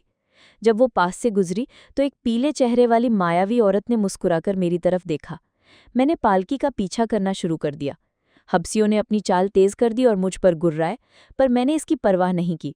एक अजीब सी उत्सुकता मुझ पर हावी हो गई। अंत में वे एक चौकोर से सफ़ेद घर पर रुके। उसमें एक भी खिड़की न थी, सिर्फ एक दरवाज़ा था जो किसी मकबरे के दरवाजे सा था। उन्होंने पालकी नीचे रखी और दरवाजे को तांबे के हथौड़े से 3 बार खटखटाया। हरे चमड़े का कफ्तान पहने एक अमेरिकन ने छोटे दरवाजे से बाहर झांका। उन्हें देखने के बाद उसने दरवाज़ा खोल दिया। उसने ज़मीन पर एक कालीन बिछाई और वो औरत उस पर पैर रखते हुए उतरी। जब वो अंदर जा रही थी तो उसने एक बार फिर मुड़कर मेरी तरफ देखा और मुस्कुराई। मैंने कभी किसी का इतना पीला चेहरा नहीं देखा। जब चांद निकला तो मैं फिर से उसी जगह पर आकर उस घर को तलाशने लगा, पर वो घर वहाँ था ही नहीं। तब मैं समझ गया कि वो औरत कौन थी और मुझे देखकर क्यों मुस्कुराई थी। निश्चय ही तुम्हें मेरे साथ होना चाहिए था। नए चांद के दिन होने वाली दावत के दिन युवा सम्राट अपने महल से मस्जिद में नमाज पढ़ने के लिए आया। उसके बालों और दाढ़ी को गुलाब की पंखड़ियों से रंगा गया था। उसके गालों पर सोने का महीन बुरादा मला गया था। उसकी हथेलियां और पैर के तलवे साफरन से पीले रंगे गए थे। हर सुबह वो अपने महल से चांदी की जरी की पोशाक पहने निकलता था। हर शाम वो वहां सोने की जरी वाली पोशाक में लौटता था। लोग धरती पर लेट जाते थे और अपने चेहरे ढक लेते थे, पर मैंने ऐसा कभी नहीं किया। मैंने एक खजूर बेचने वाले की दुकान पर खड़े होकर उसका इंतजार किया। जब सम्राट ने मुझे देखा तो वो रुक गया। मुझे शांत खड़े रहना पसंद था और मैंने झुककर उसे सलाम भी नहीं किया। लोग मेरा ये साहस देखकर हैरान हुए। उन्होंने मुझे शहर से भाग जाने की सलाह दी। मैंने उनकी बात पर जरा भी ध्यान नहीं दिया और जाकर विचित्र प्रकार की देवताओं की मूर्तियां बेचने वालों के पास आसन जमाया, जिनसे उनकी इस दस्तकारी की वजह से नफरत की जाती थी। जब मैंने उन्हें बताया कि मैंने क्या किया है, तो उनमें से हरेक ने मुझे एक देव प्रतिमा। उस रात जब मैं अनारवालों की गली वाले चायघर में मसनद पर लेटकर चाय की चुस्कियां ले रही थी, सम्राट के सिपाही आए और मुझे महल में ले गए। जब मैंने महल में प्रवेश किया तो वे मेरे अंदर जाते ही मेरे पीछे के हर दरवाजे को बंद करके उसमें जंजीर डाल देते थे। अंदर एक बहुत बड़ा अहाता था, जिसके चारों तरफ आच्छादित रास्ता बना हुआ था। उसकी दीवारें सफ़ेद सेल खड़ी की थीं, जिनमें जगह जगह नीली और हरी टाइलें जड़ी थीं। उसके खंभे हरे पत्थर के थे और फर्श किसी तरह के गुलाबी पत्थर का था। मैंने इससे पहले ऐसी कोई चीज़ नहीं देखी थी। जब मैं अहाते से होकर गुजरी तो छज्जे पर खड़ी दो बुर्के वाली औरतों ने मेरी तरफ देखकर मुझे गाली दी। सिपाही तेजी से आगे बढ़ रहे थे और उनके भालों के कुंदे चमकीले फर्श से टकराकर आवाज कर रहे थे। उन्होंने हाथी दांत का एक जड़ाऊ दरवाज़ा खोला और मैंने खुद को 7 तल के एक सींचे हुए बगीचे में पाया। वहां चंद्रकांत, कुमुदिनी और रुपहले अगरू थे। किसी बिल्लोर की पतली नली जैसा एक फव्वारा धुंधली फिजा में टंगा हुआ था। सरू के पेड़ बुझी मशालों से लग रहे थे। उनमें से एक पर बैठी बुलबुल गा रही थी। बगीचे के आखिरी छोर पर एक छोटा मंडप था। जब हम उसके पास पहुंचे तो 2 हिजड़े हमें मिलने आगे आए। चलते समय उनके स्थूल शरीर डोलते थे। अपनी पीली पलकों वाली आंखों से वो मेरी ओर उत्सुकता से देख रहे थे।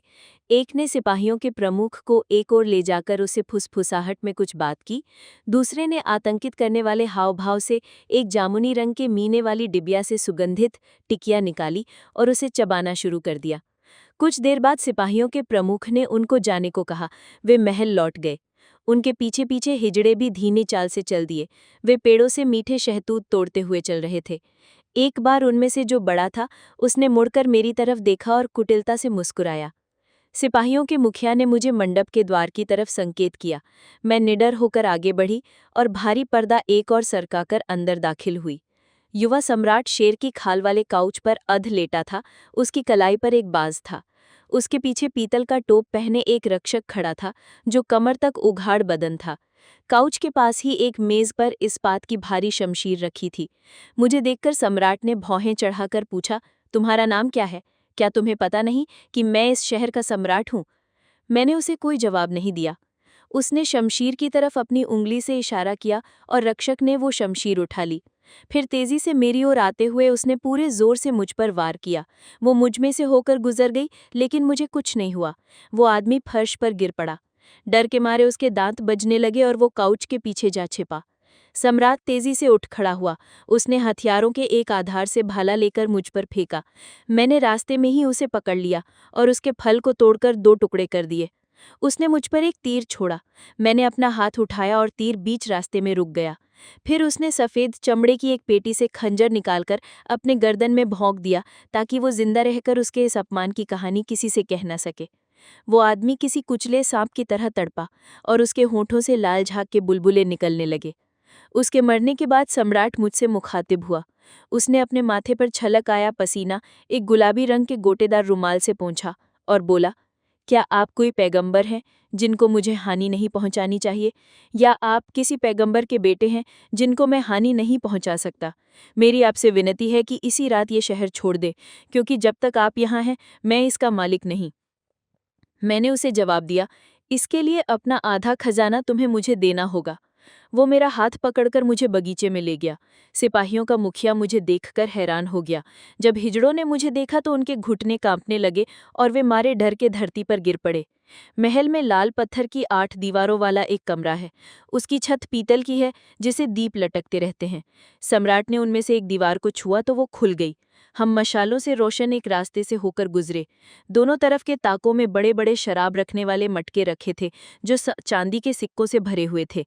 जब हम रास्ते के बीचों बीच पहुंचे तो सम्राट ने एक गुप्त शब्द बोला, जिससे संगमूसा का एक दरवाज़ा खुल गया। उसने अपनी आंखों को चौंधे से बचाने के लिए उन पर अपना हाथ रख लिया। तुम विश्वास नहीं करोगे कि जगह कितनी शानदार थी। वहां बड़े बड़े कछुए के खोल मोतियों से भरे रखे थे। बहुत बड़े आकार के मूनस्टोन माणिकों के ढेर के साथ रखे थे। सोना हाथी की चमड़ी के थैलों में भरा रखा था। सोने का चूर्ण चमड़े की थैलियों में भरा रखा था। वहां बिल्लोर के प्यालों में ऊपल थे, जेड के प्यालों में नीलम थे। हाथी दांत की पतली रकाबियों में गोल हरे पन्ने तरतीबवार सजे हुए रखे थे।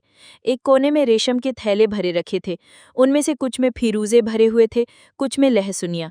हाथी दांत की तुरही में बैंगनी एमेथिस्ट भरे हुए थे, तो पीतल की तुरहियों में कांचेडोंग स्फटिक भरे हुए थे। देवदार के पल्लों पर पीले लिंक्स की मालाएं लटकी हुई थी। अंडाकार ढाल में मदिरा के रंग और घास जैसे हरे रंग के माणिके भरे रखे थे। और ये मैंने वहां जो कुछ था उसका बहुत थोड़ा सा अंश बताया। सम्राट ने अपने चेहरे पर से हाथ हटाने के बाद मुझसे कहा, ये मेरा खजाना है। इसमें से आधा आपका है, जैसा कि मैंने आपसे वादा किया था। मैं आपको ऊंट और ऊंट सवार दूंगा जो आपके आदेश का पालन करेंगे और आपके हिस्से का खजाना दुनिया के जिस भी कोने में आप ले जाना चाहेंगे पहुंचा कर आएंगे। ये काम आज रात ही हो जाना चाहिए, क्योंकि मैं नहीं चाहता कि सूर्य, जो मेरे पिता हैं, ये देखें कि इस शहर में कोई ऐसा भी है जिसे मैं मार नहीं सकता। लेकिन मैंने उसे जवाब दिया, इस खजाने का सारा सोना आपका है, चांदी भी आपकी है, सभी बहुमूल्य वस्तुएं और जवाहरात भी आपके हैं। मुझे इनकी कोई आवश्यकता नहीं। मैं इनमें से कुछ भी आपसे नहीं लूंगा, सिवाय उस अंगूठी के जो आपकी उंगली में है। सम्राट ने मुंह बनाकर कहा, ये तो सिर्फ शीशे की अंगूठी है, इसकी कोई कीमत नहीं, इसलिए अपना खजाना लेकर आप मेरे शहर से विदा हो जाएं। मैंने जवाब दिया, मैं उस शीशे की अंगूठी के सिवाय और कुछ न लूंगा। मुझे मालूम है उस पर क्या खुदा हुआ है और किस उद्देश्य से।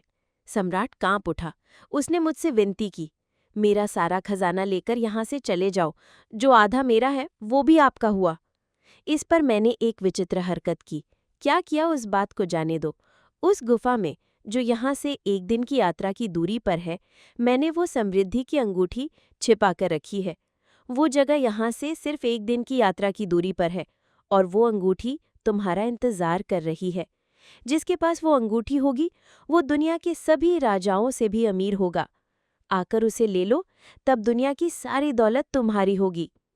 युवा मछुआरा हंसकर बोला, प्यार धन दौलत से बेहतर है, और छोटी मत्स्य कन्या मुझे प्यार करती है।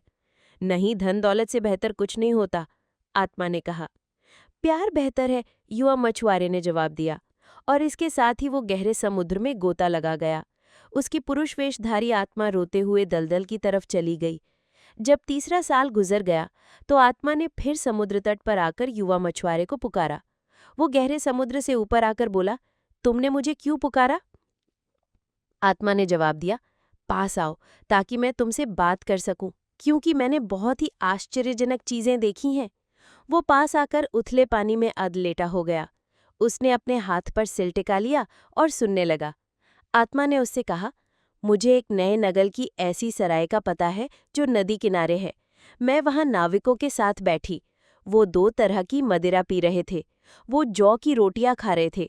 तेज पात पर सिरके के साथ परसुई छोटी मछलियां खा रहे थे। जब हम वहां बैठे मौज मस्ती कर रहे थे, तभी वहां एक बूढ़ा चमड़े का कालीन लेकर आया। उसके हाथ में अंबर के 2 श्रृंगों वाली वीणा थी। कालीन जमीन पर बिछाने के बाद उसने पंख की कलम से वीणा के तारों को छेड़ा। तुरंत अपना चेहरा ढके एक लड़की दौड़ती हुई वहां आ गई। वो हमारे सामने नाचने लगी। उसने अपना चेहरा जाली से ढका हुआ था, लेकिन वो नंगे पांव थी। वे कालीन पर छोटे सफेद कबूतरों की तरह नाच रहे थे। मैंने इससे बढ़कर शानदार दृश्य पहले कभी नहीं देखा, और जिस शहर में वो नाचती है वो यहाँ से सिर्फ एक दिन की यात्रा की दूरी पर है। जब युवा मछुआरे ने आत्मा के ये शब्द सुने तो उसे याद आया कि छोटी मत्स्य कन्या के पैर नहीं थे और वो नाच नहीं सकती थी। उसके मन में एक प्रबल इच्छा जाग उठी। उसने मन ही मन कहा, यहाँ से एक दिन की यात्रा की ही तो दूरी है, उसके बाद मैं अपनी प्रेमिका के पास लौट सकता हूँ। वो हंसकर उथले पानी में खड़ा हो गया और तट की तरफ चलने लगा। सूखे किनारे पर पहुंचने के बाद वो एक बार फिर हंसा। उसने अपनी आत्मा की तरफ बाहें फैला दी। आत्मा ने खुशी की एक चीख मारी और उसमें समा गई। मछुआरे ने अपने सामने अपने शरीर की छाया देखी जो आत्मा का शरीर था। आत्मा ने उससे कहा, हमें यहाँ रुकना नहीं चाहिए, तुरंत चल देना चाहिए, क्योंकि समुद्री देवता ईर्ष्यालु होते हैं। उनके पास आदेश पालन करने वाले दानव भी होते हैं। इसलिए वो फौरन चल दिए। वे सारी रात चांदनी में चलते रहे, फिर अगला सारा दिन धूप में चलते रहे। उस दिन शाम को वो एक शहर में पहुंचे। युवा मछुआरे ने आत्मा से पूछा, क्या ये वही शहर है जिसमें वो नर्तकी नाचती है जिसका तुमने जिक्र किया था? आत्मा ने कहा, नहीं, ये वो शहर नहीं है, ये दूसरा शहर है, फिर भी हम इसमें प्रवेश करेंगे। वे लोग अंदर गए और सड़कों से गुजरे। जब वे सर्राफ बाजार से गुजर रहे थे तो युवा मछुआरे ने एक दुकान में चांदी का प्याला देखा। आत्मा ने कहा, वो प्याला उठाकर अपने पास छिपा लो। उसने प्याला उठाकर अपने लबादे की तह में छिपा लिया। फिर वे तेजी से शहर से बाहर निकल गए। जब वे शहर से 3 मील की दूरी पर आ गए तो युवा मछुआरे ने प्याला दूर फेंक दिया और आत्मा से त्योरी चढ़ाकर कहा, तुमने मुझे प्याला उठाकर छिपाने के लिए क्यों कहा? ऐसा करना तो बहुत बुरा होता है। आत्मा ने जवाब में कहा, शांत रहो, शांत रहो। अगले दिन की शाम को वे एक और शहर में पहुंच गए। युवा मछुआरे ने अपनी आत्मा से पूछा, क्या ये वही शहर है जिसमें वो नर्तकी नाचती है जिसका तुमने जिक्र किया था? आत्मा ने जवाब दिया, नहीं, ये वो शहर नहीं है, ये दूसरा शहर है, फिर भी हम इसमें प्रवेश करेंगे। फिर वे उसके अंदर चले गए। जब वे जूते बेचने वालों के बाजार से गुजर रहे थे तो युवा मछुआरे ने एक बच्चे को पानी की एक बर्तन के पास खड़े देखा। आत्मा ने कहा, इस बच्चे को पीटो। उसने बच्चे को पीटना शुरू कर दिया जब तक वो रोना लगा। ऐसा करने के बाद वे तेजी से उस शहर के बाहर निकल गए।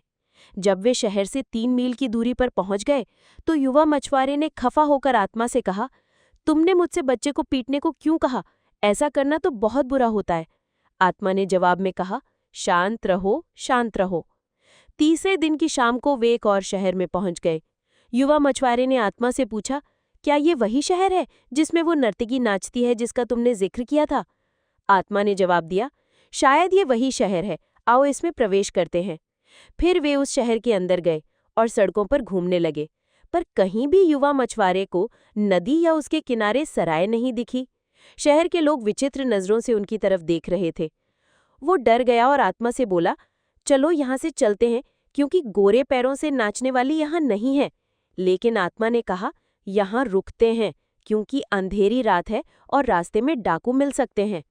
इसलिए वो उसे बाजार में बिठा गया और वे विश्राम करने लगे। तभी वहां से एक व्यापारी अपने कपड़ों की गांठ लेकर निकला। उसने एक बांस के डंडे पर अपनी लालटेन टांग रखी थी। व्यापारी उससे बोला, तुम यहाँ किस लिए बैठे हो जबकि दुकानें बंद हो चुकी हैं और सबने अपने कपड़ों के गट्ठर बांध लिए हैं? युवा मछुआरे ने जवाब दिया, मुझे इस शहर में कोई सराय नहीं मिली, ना ही मेरा कोई भाई बंद है जिसके यहाँ ठहर सकूं। क्या हम सभी भाई बंद नहीं हैं? व्यापारी बोला, क्या एक ही ईश्वर ने हमें नहीं बनाया? इसलिए तुम मेरे साथ आओ, मेरे पास एक मेहमान का कमरा है। युवा मछुआरा उठकर उस व्यापारी के पीछे चल पड़ा। जब वे एक अनार के बगीचे से होकर उसके घर पर पहुंचे तो व्यापारी उसके हाथ धोने के लिए तांबे के बर्तन में गुलाब जल लेकर आया। फिर उसकी प्यास बुझाने के लिए पके खरबूजे लाया। फिर उसने उसके सामने एक प्याला चावल और मेमने के भुने मांस का टुकड़ा रखा। जब वो खा पी चुका तो व्यापारी उसे मेहमान के कमरे में ले गया ताकि वो आराम से सो सके। युवा मछुआरे ने उसे धन्यवाद दिया और उसके हाथ की अंगूठी को चूमा। फिर बकरी की खाल के कालीन पर लेट गया। जब उसने काले मेमने की ऊन का कंबल ओढ़ लिया तो उसे नींद आ गई। सुबह होने से 3 घंटा पहले, जबकि अभी भी रात थी, उसकी आत्मा ने उसे जगाकर कहा, उठो और व्यापारी के सोने के कमरे में जाओ, उसे मारकर उसका सारा सोना ले लो क्योंकि हमें उसकी ज़रूरत है। युवा मछुआरा उठा, वो दबे पांव व्यापारी के कमरे में गया। व्यापारी के पायताने एक तलवार रखी थी। उसके बगल में एक थाल में सोने से भरी 9 थैलियां रखी थी। उसने तलवार पकड़ने के लिए हाथ आगे बढ़ाया, लेकिन जैसे ही उसने तलवार को छुआ, व्यापारी की नींद खुल गई। उसने लपक कर अपनी तलवार उठा ली और बोला, क्या तुम मेरी अच्छाई का बदला इस तरह बुराई से देना चाहते हो और मेरी मेहरबानी के बदले मेरा खून बहाना चाहते हो? आत्मा ने युवा मछुआरे से कहा, उस पर प्रहार करो। उसने व्यापारी पर जबरदस्त चोट की जिससे वो बेहोश हो गया। फिर उसने सोने की 9 थैलियां ले ली। वो अनार के बगीचे से होकर तेजी से भोर के तारे की दिशा में भाग निकला। जब वे शहर से 3 मील की दूरी पर आ गए तो युवा मछुआरे ने अपनी छाती पीटते हुए आत्मा से कहा, तुमने मुझसे व्यापारी को मारकर उसका सोना लेने के लिए क्यों कहा? तुम निश्चय ही बहुत दुष्ट हो। उसकी आत्मा ने जवाब दिया, शांत रहो, शांत रहो। नहीं, युवा मछुआरा बोला, मुझे चैन नहीं पड़ेगा, क्योंकि जो कुछ तुमने मुझसे कराया है उससे मुझे घृणा है। मुझे बताओ, तुमने ये सब बुराइयां कहाँ से सीखी? उसकी आत्मा ने जवाब दिया, जब तुमने मुझे दुनिया में जाने को छोड़ा था तो मुझे साथ ले जाने को दिल नहीं दिया था। तब मैंने ऐसी करतूतें करना सीखा और मुझे ये अच्छी लगती है। ये सब बकवास है, युवा मछुआरा बुदबुदाया। तुम्हें पता है, तुम्हें अच्छी तरह पता है। क्या तुम भूल गए कि तुमने मुझे दिल नहीं दिया था? अब मुझ में कुछ भी सोच विचार की आदत नहीं, इसलिए न तुम परेशान हो न मुझे परेशान करो। शांत रहो। कोई पीड़ा नहीं है जो तुम किसी को देते हो, न ही कोई ऐसा आनंद है जो तुम नहीं पा सकते। युवा मछुआरा ये शब्द सुनकर कांप उठा। उसने आत्मा से कहा, नहीं, तुम बहुत दुष्ट हो। तुमने मुझे अपने प्यार को भूलने के लिए तैयार कर लिया।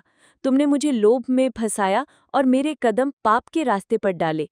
आत्मा ने कहा, तुम भूले तो नहीं कि जब तुमने मुझे संसार में भेजा था तो साथ में दिल नहीं दिया था? आओ, एक और शहर में चलकर मजे करते हैं। हमारे पास 9 सोने की थैलियां हैं। युवा मछुआरे ने सोने की थैलियां जमीन पर फेंक दी और उनको अपने पैरों से रौंदा। नहीं, वो चिल्लाया, मैं तुमसे कोई वास्ता नहीं रखूंगा, न ही अब तुम्हारे साथ कहीं यात्रा करूंगा। जैसे मैंने तुमको पहले दूर भेजा था वैसे ही अब भी भेज दूंगा, क्योंकि तुमने मेरा कुछ भी भला नहीं किया है। इतना कहकर उसने अपनी पीठ चंद्रमा की तरफ कर ली।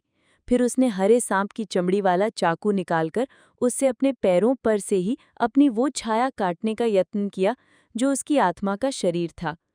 लेकिन आत्मा उसके पास से हिली तक नहीं, न ही उसने उसके आदेश पर कोई ध्यान दिया।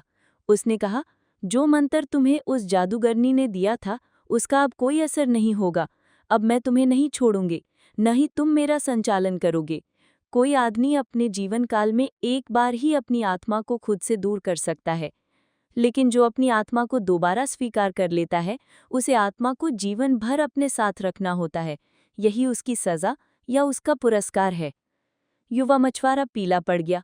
वो अपनी मुट्ठियां भींचकर चिल्लाया, वो जादूगरनी धोखेबाज थी, उसने मुझे ये कभी नहीं बताया।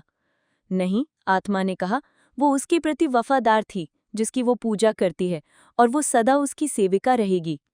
जब युवा मछुआरे को पता चल गया कि वो कभी भी अपनी आत्मा से छुटकारा नहीं पा सकता और यह एक दुष्ट आत्मा है और सदा उसके साथ रहेगी, तो वो जमीन पर गिर पड़ा और बिलक बिलक कर रोने लगा।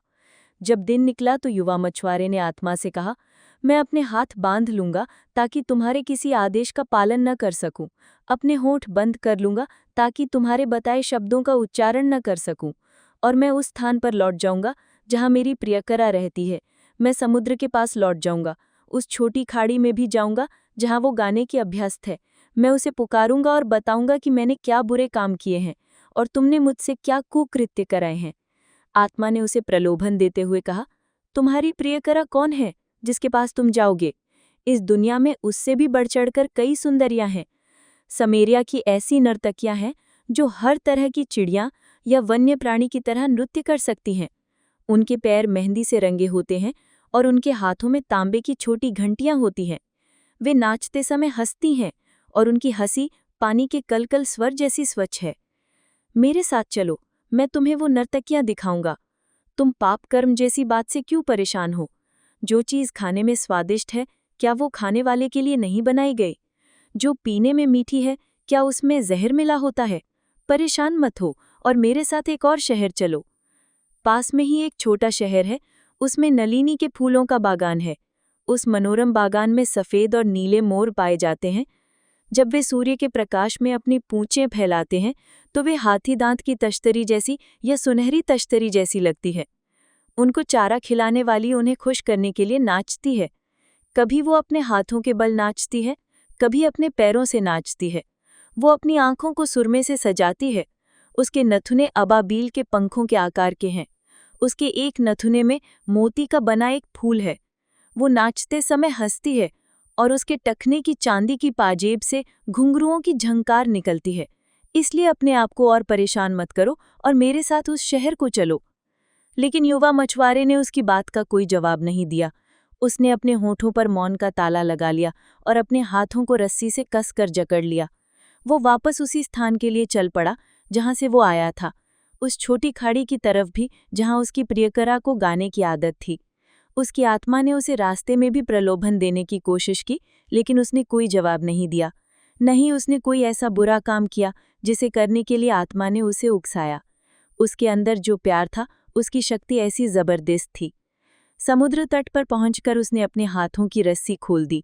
उसने अपने होठों का मौन तोड़कर छोटी मत्स्य कन्या को पुकारा, लेकिन उसके पुकारने पर वो आई नहीं। हालांकि वो उसे दिन भर पुकारता रहा और मिन्नतें करता रहा। आत्मा ने उसका मजाक उड़ाते हुए कहा, तुम्हें निश्चय ही अपने प्रेम से थोड़ा ही आनंद मिला। तुम उस आदमी की तरह हो जो मरते समय टूटे बर्तन में पानी भरता है। तुम्हारे पास जो है तुम वो दे देते हो और बदले में तुम्हें कुछ नहीं मिलता। तुम्हारे लिए यही बेहतर होगा कि मेरे साथ चलो, क्योंकि मुझे पता है कि मौज मस्ती की घाटी कहाँ है और वहाँ क्या कुछ है। लेकिन युवा मछुआरे ने आत्मा को कोई जवाब नहीं दिया। उसने एक चट्टान की दरार में अपना छप्पर का घर बना लिया। वहाँ वो साल भर रहा। हर सुबह उठकर वो मत्स्य कन्या को पुकारता था। उसके बाद हर दोपहर को उसे फिर पुकारता था। रात को वो उसका नाम लेता था, लेकिन फिर भी वो कभी उससे मिलने के लिए समुद्र तल पर नहीं आई। न ही वो उसे समुद्र में कहीं मिली। हालांकि उसने उसे गुफाओं में, हरे पानी में, ज्वार की लहरों में और समुद्र तल के कुओं में खोजा। उसकी आत्मा ने भी उसे किसी बुराई का प्रलोभन नहीं दिया, नहीं उसने किसी भयानक चीज के बारे में उससे फुसफुसाकर बात की। फिर भी वो अपनी आत्मा के विरुद्ध ही था। उसका प्यार इतना सशक्त था। साल गुजर जाने के बाद आत्मा ने अपने आप में सोचा, मैंने अपने स्वामी को बुराई के लिए प्रलोभित किया है, लेकिन उसका प्रेम मुझसे अधिक सशक्त है। अब मैं क्यों न उसे अच्छाई का प्रलोभन दूं? हो सकता है फिर वो मेरे साथ आ जाए। फिर उसने युवा मछुआरे से कहा, मैंने तुम्हें संसार के आमोद प्रमोद के बारे में बताया, लेकिन तुमने उस पर ध्यान नहीं दिया। अब मुझे संसार की पीड़ा के बारे में कुछ बताने की अनुमति दो। हो सकता है तुम वो सुनो, क्योंकि सच तो ये है कि पीड़ा इस संसार की स्वामिनी है। ऐसा कोई भी नहीं है जो इसके पाश से बच निकला हो। कुछ के पास कपड़े नहीं होते तो कुछ के पास रोटी नहीं होती। कुछ विधवाएं संभ्रांत परिवारों में रहती तो कुछ चीथड़ों में जिंदगी गुजारती हैं। कुष्ठ रोगी आपस में लड़ते मरते हैं और वे एक दूसरे के प्रति निर्दयी होते हैं। भिखारी राजमार्गों के चक्कर लगाते रहते हैं और उनकी जेबें खाली होती हैं। शहरों की सड़कों पर दुर्भिक्ष टहलता है और प्लेग उनके मुख्य द्वार पर बैठी रहती है। आओ, हम चलकर इन स्थितियों में कुछ सुधार करें और कोशिश करें कि ऐसा न हो।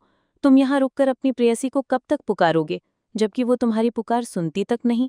फिर प्रेम है क्या जो तुम उसे इससे भी बढ़कर तरजीह दोगे?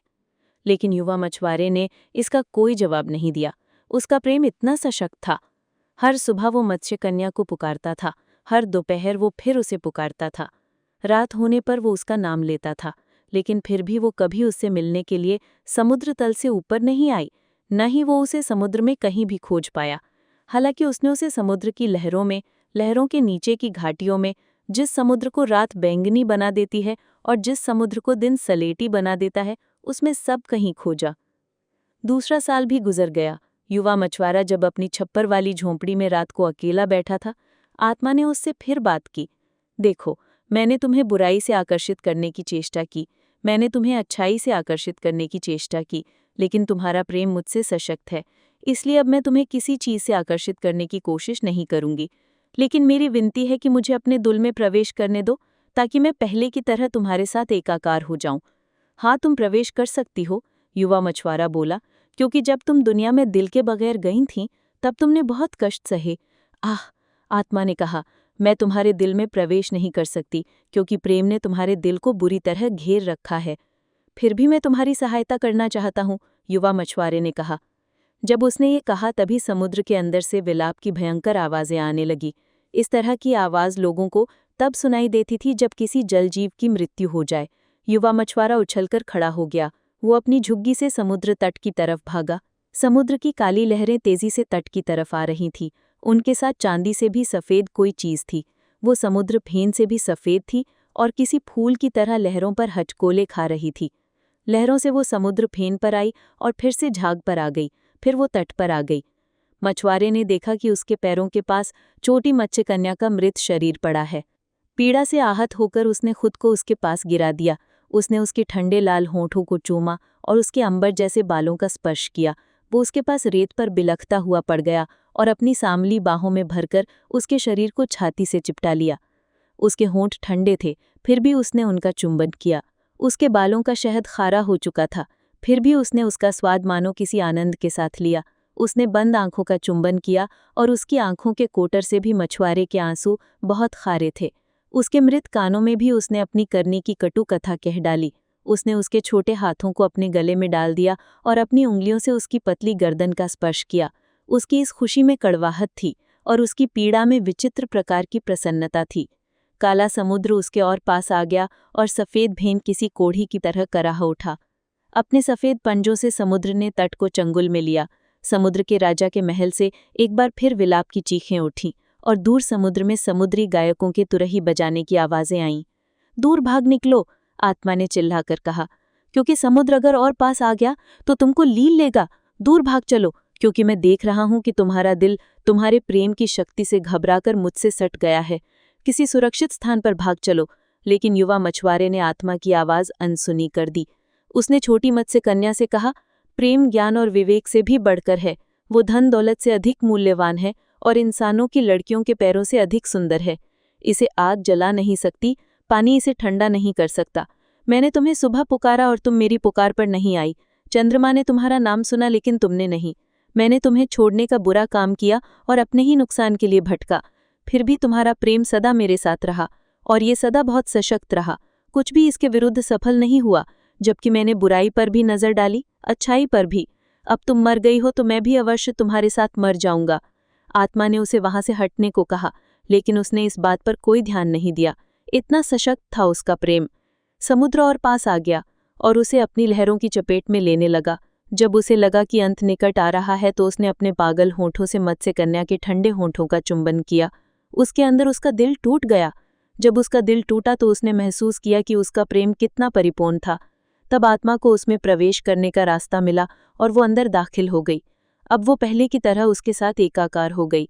तभी समुद्र ने युवा मछुआरे को अपनी लहरों से ढक लिया। सुबह होने पर पादरी समुद्र को आशीर्वाद देने के लिए तट पर आया। क्योंकि वो अशांत रहा था, उसके साथ कुछ अन्य मठवासी, संगीतकार, मोमबत्ती धारक और धूपदानी वाले और बहुत से अन्य लोग भी थे। जब पादरी तट पर पहुंचा तो उसने डूबे हुए मछुआरे को समुद्र की झाग में पड़ा पाया। मत्स्य कन्या का शरीर उसकी बाहों में जकड़ा हुआ था। वो तेवर चढ़ाता हुआ पीछे हट गया, फिर जोर से चिल्लाकर बोला, मैं समुद्र को या उसमें जो कुछ है उसे आशीर्वाद नहीं दूंगा। सभी जल जीव शापित हैं और उनसे संबंध रखने वाले सब लोग भी शापित हैं। जहां तक उसका सवाल है, जिसने प्रेम के प्रभु को भी भुला दिया था और जो अपनी प्रेयसी के साथ यहाँ प्रभु के न्याय के चलते मरा पड़ा है, उसके और उसकी प्रेमिका के शरीर को ले जाकर धोबी घाट के कोने में दफन करो और उस पर किसी तरह का कोई निशान न बनाओ। किसी को उनकी कब्र की जानकारी नहीं होनी चाहिए, क्योंकि वे अपने जीवन काल में शापित थे और अपनी मृत्यु में भी शापित रहेंगे। लोगों ने पादरी के आदेश का पालन किया। धोबी घाट के कोने में जहां कोई मधुर बूटी नहीं उगती, उन्होंने एक गहरा गड्ढा खोदकर मृतकों को उसमें गाड़ दिया। जब तीसरा साल गुजरा तो एक पवित्र दिन पादरी प्रार्थना गृह में आया ताकि लोगों को प्रभु के घाव दिखा सके और उन्हें ईश्वर के कोप के बारे में बता सके। जब उसने अपना चोगा पहन लिया और अंदर आकर वेदी के सामने सिर झुका लिया तो उसने देखा कि वेदी अनजाने किस्म के फूलों से सजी है, जो पहले कभी नहीं देखे गए थे। वे देखने में विचित्र थे, उनमें अद्भुत रंगीनी थी और सौंदर्य था। उनकी सुंदरता से वो परेशान हो गया और उसकी सुगंध उसके नथनों में समा गई। उसे खुशी तो हुई, लेकिन ये नहीं समझ पाया कि क्यों। जब उसने मंदिर के द्वार खोलकर उसमें स्थित प्रदर्शिका को सुगंधित कर दिया और वहां आए लोगों को उसमें रखी सहुई पवित्र रोटिका दिखाकर उसे वापस लपेटकर रख दिया, तो उसने लोगों को ईश्वर के कोप के बारे में बताने के इरादे से संबोधित करना आरंभ किया। लेकिन उन सफ़ेद फूलों की सुंदरता से उसे परेशानी हो रही थी। उनकी सुगंध उसके नथनों में घुस रही थी। उसके मुंह से कुछ और ही शब्द निकले और वो ईश्वर के कोप के बारे में नहीं बोला। वो ईश्वर के बारे में बोला जिसका नाम प्रेम है। वो ऐसा क्यों बोला ये उसे खुद भी नहीं पता चला। जब उसने अपना उपदेश खत्म किया तो लोग रोने लगे। पादरी पूजा सामग्री वाले कमरे में वापस चला गया। उसकी आंखों में आंसू थे। उप्याजारत आकर उसका पादरी का पहनावा उतारने लगे। उन्होंने उसका श्वेत उत्तरीय, कमरबंद और स्कंदपट ले लिया, लेकिन वो इस तरह खड़ा रहा जैसे कोई सपने में हो। जब पहनावा उतारने का काम पूरा हो गया तो उसने उनसे पूछा वेदी पर कौन से फूल थे और कहाँ से आए थे। उन्होंने जवाब में कहा, वे कौन से फूल हैं ये तो हम नहीं बता सकते, लेकिन वे धोबी घाट के कोने से लाए गए थे। पादरी कांप उठा। वो अपने निवास पर आकर प्रार्थना करने लगा। सुबह सुबह जबकि अभी पौ नहीं फटी थी, वो मठवासियों, संगीतकारों, मोमबत्ती धारकों और धूपदानी वाले और बहुत से अन्य लोगों के साथ समुद्र तट पर आया। उसने वहां के हर जीव को आशीर्वाद दिया, वन्य क्षेत्र में नर्तन करने वाले छोटे जीवों को भी, पत्तियों में से झांकते चमकीली आंखों वाले जीवों को भी, ईश्वर के संसार की हर प्रत्येक वस्तु को उसने आशीर्वाद दिया। लोग आश्चर्य और खुशी से भर गए। उसके बाद कभी भी धोबी घाट के उस कोने में किसी तरह के फूल नहीं खिले। वो जमीन पहले की तरह बंजर ही रही। फिर कभी जलजीव उस छोटी खाड़ी में नहीं आए, जैसा कि उनका स्वभाव था। वे समुद्र के किसी अन्य भाग में चले गए।